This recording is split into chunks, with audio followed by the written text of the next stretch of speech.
বন্ধুগণ, আজকে আমরা স্বরাষ্ট্র মন্ত্রণালয় ঘেরাওয়ের কর্মসূচি দিয়েছি এবং এখানে আসছি। কেন আমরা এখানে এসেছি এটা ইতিমধ্যে আপনারা পরিষ্কার। এই অন্তর্বর্তীকালীন সরকারের কাছে এদেশের ছাত্র জনতার যে প্রত্যাশা, যে ডিমান্ড, যে আকাঙ্ক্ষা ছিল, এই সরকার ক্ষমতার চেয়ারে বসে প্রধানত তিনটি কাজ তারা অতি দ্রুত করবেন।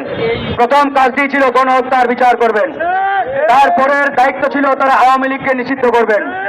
যেহেতু আওয়ামী লীগ একটি গণহত্যাকারী ফ্যাসিস্ট রাজনৈতিক সংগঠন, সেই জায়গা থেকে এই গণহত্যার পরে আওয়ামী লীগের রাজনীতি এই বাংলার মাটিতে থাকার কথা নয়।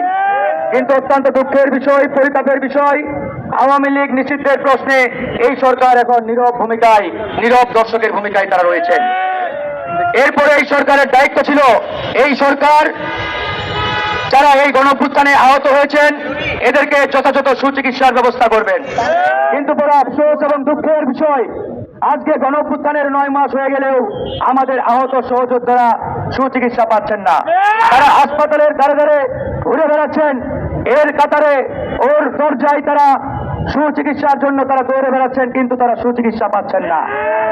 এরপরে এর সরকারের দায়িত্ব ছিল যারা এই গণঅভ্যুত্থানে নিহত হয়েছেন অর্থাৎ শহীদ হয়েছেন তাদেরকে পুনর্বাসনের ব্যবস্থা করবেন। তাদেরকে যথাযথ পুনর্বাসনেরও ব্যবস্থা করেন নাই। আজকে আমরা দেখতে পাচ্ছি এই সরকার আড়ালে আবদালে কিংবা প্রত্যক্ষ বা পরোক্ষভাবে আওয়ামী লীগকে পুনর্বাসনের দায়িত্ব নিয়েছে। বিপ্লবের 9 মাস হয়ে গেলেও 2 ভাগ আওয়ামী লীগের সন্ত্রাসীদের গ্রেফতার করতে তারা পারেন নাই। আওয়ামী লীগকে তারা পাকড়াও করতে পারেন নাই। বরঞ্চ আমরা দেখতে পাচ্ছি আওয়ামী লীগের পুলিশ, আওয়ামী লীগের প্রশাসনের সহযোগীরা এখন প্রমোশন পেয়ে বড় বড় চেয়ারে বসছেন।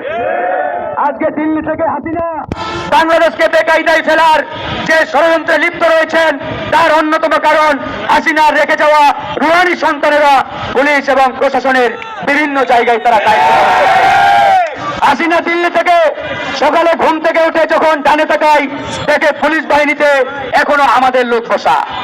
হাসিনা যখন দুপুরবেলা বামে তাকায় দেখে প্রশাসন যন্ত্রে এখনো 90 ভাগ আমার সেটআপের লোক বসা। তার মানে এই অন্তর্বর্তীকালীন সরকারকে আমরা ঘোড়ার ঘাস কাটানোর জন্য এই চেয়ারে বসাই নাই। এই সরকারকে ক্ষমতার চেয়ারে বসিয়েছিলাম যাতে এই সরকার ক্ষমতার চেয়ারে বসে আওয়ামী লীগের ব্যাপারে পরিষ্কার সিদ্ধান্ত নেয়, গণহত্যাকারীদের বিষয়ে পরিষ্কার সিদ্ধান্ত নিয়ে তাদেরকে পাকড়াও করে এবং বহিষ্কার করে। তারা সেটি করতে পারেন নাই। আজকে আমরা গভীরভাবে লক্ষ্য করছি আওয়ামী লীগের সন্ত্রাসীরা গ্রামে গঞ্জে শহরে বন্দরে তারা বুক ফুলিয়ে ঘুরছে। এমনকি তারা এই গণঅভ্যুত্থানে যারা প্রত্যক্ষ ভূমিকা রেখেছেন এই গণঅভ্যুত্থানের সৈনিকদের উপরে বিভিন্ন জায়গায় তারা হামলা পর্যন্ত চালাচ্ছে। এই হচ্ছে অবস্থা বন্ধুগণ। গতকালকে যে ঘটনাটি আমাদের হৃদয়ের নাড়া দিয়েছে আমরা মানতে পারছি না, কোনোভাবেই এটি মানার মতো নয়। খুনি হাসিনার অন্যতম সহযোগী, খুনের আসামি সাবেক প্রেসিডেন্ট হাসিনার অন্যতম সহযোগী আব্দুল হামিদ দেশ ছেড়ে বিদেশে গেছেন। এটাকে আমি পালিয়ে যাওয়া বলবো না, এটাকে আমরা বলতে চাই এই সরকারের প্রত্যক্ষ সহযোগিতায় আব্দুল হামিদ সাহেব দেশ থেকে বিদেশে গেছেন। এই পুরো দায়ভার এই অন্তর্বর্তীকালীন সরকার এবং এই স্বরাষ্ট্র উপদেষ্টা এবং ছাত্র উপদেষ্টা নামের এই 2 জন নাগরিক পার্টির প্রতিনিধি এই সরকারে রয়েছেন আসিফ মাহমুদ, সজীব ভুইয়া এবং মাহফুজ আলম। এই 3 জনকেই নিতে হবে এবং এই 3 জন আগামী কয়েক ঘন্টার মধ্যে পদত্যাগ না করলে, আজকে তো তাৎক্ষণিক বিক্ষোভ দিয়েছি, কি কঠোর কর্মসূচি আসবে তারা নিজেরাও চিন্তা করতে পারেন না। এখন এই আসিফ এবং মাহফুজ আলম শুরুতে তারা দাবি করেছিল তারা গণঅভ্যুত্থানের প্রতিনিধি, ছাত্র প্রতিনিধি। আমরাও বলেছিলাম ভালো কথা, তোমরা যেহেতু নেতৃত্ব দিয়েছ ছাত্র প্রতিনিধি হিসাবে এই সরকারে থাকা তোমাদের একটা অধিকার, তোমরা যাও। তারা এই সরকারে যুক্ত হলেন। আমাদের প্রত্যাশা ছিল তারা এই সরকারে যুক্ত হয়ে আওয়ামী লীগ নিষিদ্ধের প্রস্তাব ক্যাবিনেটে তুলবেন। কিন্তু 9 মাস হয়ে গেলেও এই আসিফ মাহফুজরা আজ পর্যন্ত ক্যাবিনেট মিটিং এ আওয়ামী লীগ নিষিদ্ধের প্রস্তাব তুলে নাই।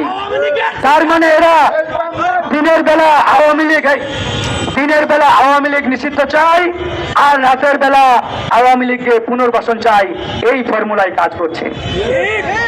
দিনের বেলা আওয়ামী লীগ নিষিদ্ধের বড় বড় লেকচার তুলে আর রাতের আধারে আওয়ামী লীগকে পুনর্বাসনের জন্য যা যা করার তাই করছে আসিফ এবং মাহফুজ। এই দুইজন যদি অনতি বিলম্বে পদত্যাগ না করে, আমরা গণ অধিকার পরিষদ তাদের 15 দিনের আলটিমেটাম দিয়েছি, আমরা 15 দিন দেখবো। এরপরে বাংলাদেশের অন্যান্য রাজনৈতিক দল, ছাত্র জনতা সকলকে নিয়ে আমরা তাদের মন্ত্রণালয় ঘেরাও করে তাদেরকে পদত্যাগ করতেও বাধ্য করব। কারণ এরা নৈতিকভাবে এই উপদেষ্টার চেয়ারে থাকার আর কোনো যোগ্যতা রাখে না, বৈধতা রাখে না এবং নৈতিক অধিকারও রাখে না। তাই আসিফ মাহফুজকে পদত্যাগ করতেই হবে।